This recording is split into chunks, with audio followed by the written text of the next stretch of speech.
મહાપુરુષ સરદાર વલ્લભભાઈ પટેલની 150મી જન્મ જયંતિ નિમિત્તે છોટાઉદેપુર જિલ્લામાં રન ફોર યુનિટીનું આયોજન કરવામાં આવ્યું. આ કાર્યક્રમનું આયોજન જિલ્લા વહીવટી તંત્ર દ્વારા ભવ્યતાસભર કરાયું હતું. કાર્યક્રમનું પ્રસ્થાન જિલ્લા કલેક્ટર ગાર્ગી જયને લીલી ઝંડી બતાવીને કરાવ્યું હતું. આ પ્રસંગે જિલ્લા વિકાસ અધિકારી સચિન કુમાર, પોલીસ અધિક્ષક ઇમ્તિયાઝ શેખ, પ્રાયોજના વહીવટદાર કલ્પેશ કુમાર શર્મા અને નગરપાલિકા ઉપપ્રમુખ પરવેઝ મકરાણી ઉપસ્થિત રહ્યા હતા. રન ફોર યુનિટી દોડ જિલ્લા સેવા સદનથી શરૂ થઈ club road, bus depot, petrol pump, 4 રસ્તા થઈ પરત સેવા સદન ખાતે પૂર્ણ થઈ હતી. દોડમાં જિલ્લા વહીવટી અધિકારીઓ, કર્મચારીઓ, પોલીસ જવાનો અને શહેરીજનો મોટી સંખ્યામાં જોડાયા હતા.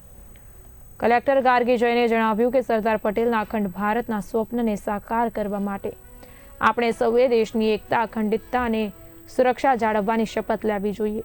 કાર્યક્રમ દરમિયાન ઉપસ્થિત સૌએ રાષ્ટ્રીય એકતાનો શપથ લઈ દેશની એકતા અને અખંડિતતાને માટે સંકલ્પબદ્ધ થવાનો સંદેશ આપ્યો હતો.